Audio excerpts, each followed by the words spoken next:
And still ahead on ITV Live at 5:30, your chance to win tickets to the Nutcracker. And it's a double feature on Minute at the Movies. Sequels ×2 when ITV Live at 5:30 returns.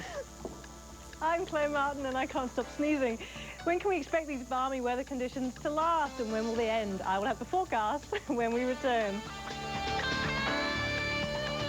Well, it's time for Todd James and Minute at the Movies, and I guess this is the weekend for the sequels. It is the season, yes. Merry sequel. It's time to unwrap the Christmas sequels, and there are a couple underneath the tree this weekend. One is given brand new wrapping, the other is damaged on delivery. Home Alone 3 gets a new cute kid to take over from the now aged Macaulay Culkin. It's a brand new family. Sure, it's the same old premise, but Alex D. Linz shines as an 8-year-old forced to defend his home. In true Home Alone fashion, Alex foils a quartet of bumbling thugs in search of a computer chip stolen from the U.S. Defense Department. This slapstick shtick is slickly delivered, and for a well-worn plot, the fun is airy and the stunts at the expense of the bad guys are often very funny. Give Home Alone 3 kernels of popcorn out of 5. Scream was the surprise horror hit of a year ago. It's no surprise that Scream 2 from Wes Craven has little of the originality that made Scream such a clever spoof of slasher movies.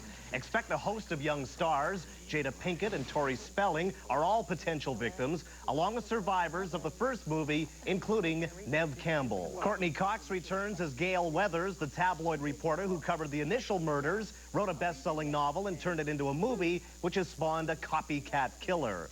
This copycat plot has little of the fun fright of Scream and a lot of dull slash and chase scenes. A debate within the movie centers around sequels and are they better or worse than the originals? In Scream 2, the question is answered convincingly. Give Scream 2 1 kernel of popcorn out of 5. And that's your Minute at the Movies. That's decisive. Thank you very much. Lesley. Okay, Todd. Good evening. Coming up tonight at 11 on ITV News, another tragic pedestrian accident here in Edmonton. A mother and her 2 children were hit crossing an intersection in Mill Woods this evening. A little boy was killed. Our Night Watch crew has the details. Plus, the deadline comes and goes to sell the Edmonton Oilers. We'll tell you what happens next. And with the warm weather comes a warning about thin ice. We'll have the details on these and other stories coming up tonight at 11 on ITV News.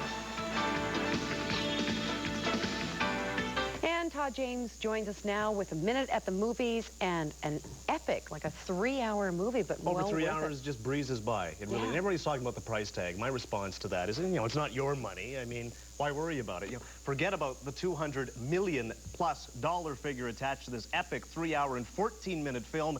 Every nickel turns up in the gigantic scale of the special effects and in this captivating fictional love story. Titanic opens in the present 2.5 miles above the wreckage of what was known as the Ship of Dreams. Bill Paxton plays Brock Lovett, a treasure hunter hoping to wrestle a lost, priceless diamond from its watery resting place. His search attracts the attention of the diamond's owner, Rose, a 102-year-old survivor of the 1912 shipwreck. The recreation of the unsinkable Titanic is astounding as we set sail on its maiden and last voyage through the eyes of 17-year-old Rose, played by Kate Winslet. Rose was a member of the upper class, longing to break free from her rigid upbringing, her socially driven mother, and her domineering fiancé, played by Billy Zane. Despite being aboard a ship designed to segregate classes, Rose will find her escape and a true but tragic love in the arms of Jack, played by Leonardo DiCaprio, a free-spirited drifter who is lucky enough to win his 3rd-class ticket in a game of cards. Yes, the special effects are remarkable, but it's the emotional experience this doomed love story offers that will stay with you long after you leave the deck of the Titanic.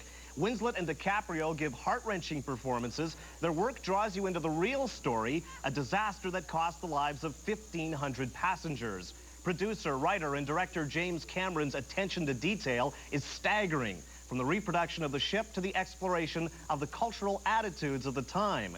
In proper society, a love between Jack and Rose was simply unthinkable, and those class attitudes would come into play in the final hours of the disaster.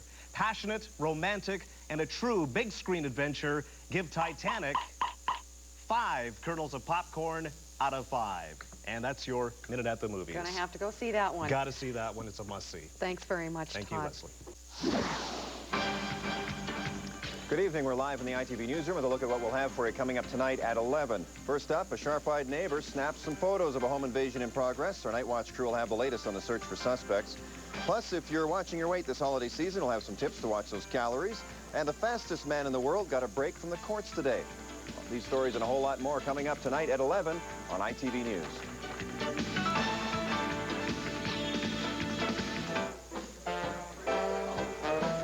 Hey, you got an autographed Patrick Waugh card. Ah. Trade? No way. Come on, I'll give you an autographed Shannahan. No. Okay, I'll give you all my U.S. players. The U.S. players. The Esso Olympic Hockey Heroes Collection with stars, profiles, and more. A new set every week, just $2.99 each with your free Esso Extra card. Shanny, what would I do with U.S. players? Destroy them.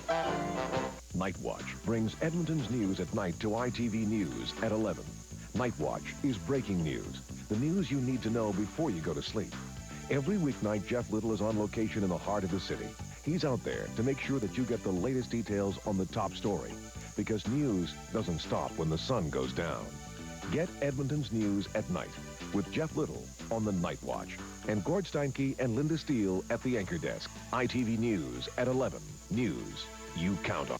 And Claire is off tonight and tomorrow night for a long weekend. And Bill, what have we got coming up in the weather forecast? Well, we haven't got anything like what was going on down east there. No. That is a terrible, terrible thing. But what we have going is that the Chinook is starting its shameless flirtation with southern Alberta again.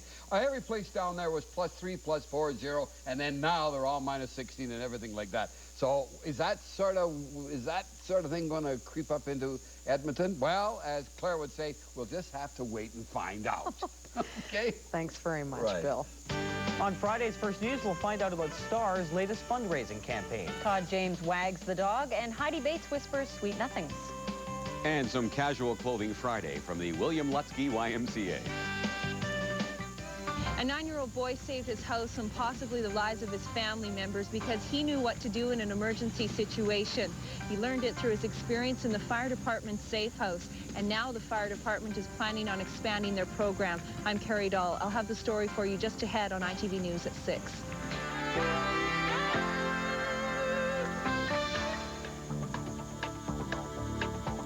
Well, finally, temperatures are getting back to reasonable in Alberta, and Bill, you say that they're going to last for quite a while. No, it's not going to last. I didn't say that. No, it's that time of year when we get these crazy Chinook effects coming in. They come in for a little while. You realize that the maximum temperature in Edmonton, or I should say in Lethbridge today, was +4. Calgary got up to +3. Medicine Hat got up to 0. And all along the foothills, they were getting temperatures like 5 and 6 and 7 and 8. And, you know, if you can believe the people that live around there. But the official readings do show that there's an awful lot of warm air, or there was an awful lot of warm air right about here. Even up in Hinton here, they got up to +2. Now, it's not +2 anymore, but that's what they got. All right, here we have it. There it is.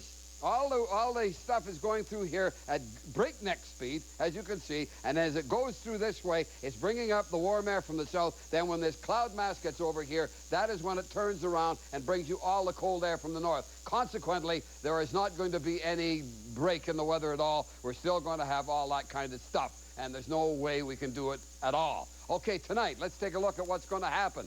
And as you can see, we're not expecting any +4s or +3s or something. Oh, incidentally, we did get 7 centimeters of snow as a result of the action last night. But there you can see it. And we're not expecting to get too much precipitation anymore. There will be an odd drift or something like that, but nothing like we had last night. And as a matter of fact, it appears that that is going to be the pattern from now, as far as we can see, getting into Tuesday. And after that, what else can I tell you? And that is the weather for right now. Good evening. And it's time now for Todd James and a minute at the movies. And everyone's been talking about the Titanic and how much money it cost. And now we're going to talk about something at the opposite end of the scale. Yeah, it's a really small budget movie despite the huge names, which I think gives them a chance to really take some chances in this movie. It's called Wag the Dog. And political conspiracy theorists will be doubled over thanks to this movie, a bitingly funny satire of the American political machine and Hollywood. When the President of the United States is caught up in a sex scandal just days before the election, Robert De Niro as Conrad Breen, the Commander-in-Chief's spin doctor, is called in for damage control. His plan is to create a fictional diversionary war with Albania to throw the press off the scent. De Niro is tailor-made for his role as a master manipulator, and it's a pleasure to see him teamed with Dustin Hoffman as a legendary Hollywood mogul tapped by Conrad to produce the war and call all the shots. This is Hoffman's best work in a while as an egomaniacal Hollywood icon who would dearly love to bask in the limelight, but is, of course, unable to tell anyone about his latest production. An outstanding cast of luminaries ranges from Willie Nelson to Woody Harrelson in cameo appearances. Anne Heche plays a presidential aide, and Dennis Leary, a Hollywood idea man. The eerie thing about this blatant manipulation of the media is that it's rooted in more than a little truth. It's a subversive little comedy from director Barry Levinson, made for the bargain basement price of just $15 million. It stands on a crisp script and a cast capable of the ultimate political con. Give Wag the Dog 4 kernels of popcorn out of 5. Must be good. That's your Minute at the Movies. Thanks very much, Thank Todd. you, Lesley. I'm Todd James. In a Minute at the Movies, we're living in a spice world with the Spice Girls. A review of their new movie, still to come on ITV Live at 5:30.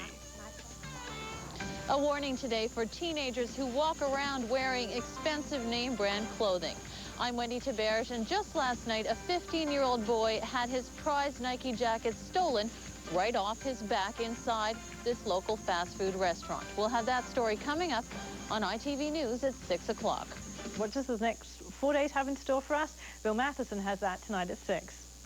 Okay, thanks, Claire. Well, Todd James is here now with a look at Minute in the Movies, and I guess we're talking about a movie that's much anticipated by some of the younger set. I'll tell you, I was the oldest guy in the theater last must. night, but the young girls, and I assume some young boys, were just screaming. It was a deafening sound in the theater last night. Yeah. And this group is still huge.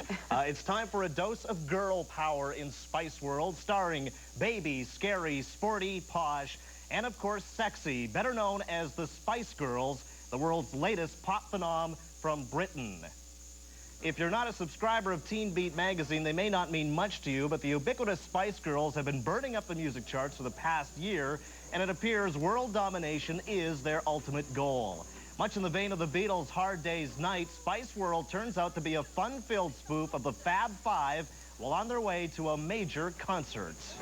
The plot is simple. The spicy ones jump from one adventure to the next in their double-decker spice bus driven by another former pop phenom, Meatloaf.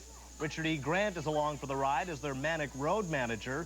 This is a group that is unself-conscious, unpretentious, and completely comfortable with themselves. Tongue-in-cheek, self-deprecating jokes delivered the way only the British can serve to further endear them to their fans as the gals find themselves in one wacky situation after another. Cameos from the likes of Elton John, Roger Moore, George Wendt, and Canada's own Mark McKinney from Kids in the Hall prove that everyone wants to jump on the Spice bandwagon. It's campy fun with a good helping of infectious tunes for their millions of prepubescent fans. Why resist? Love them or hate them, it's a Spice World after all. Give Spice World 3 kernels of popcorn out of 5. And that's your Minute at the Movies. Sounds like fun. Okay. It is fun. Thanks very much, Todd. You're welcome.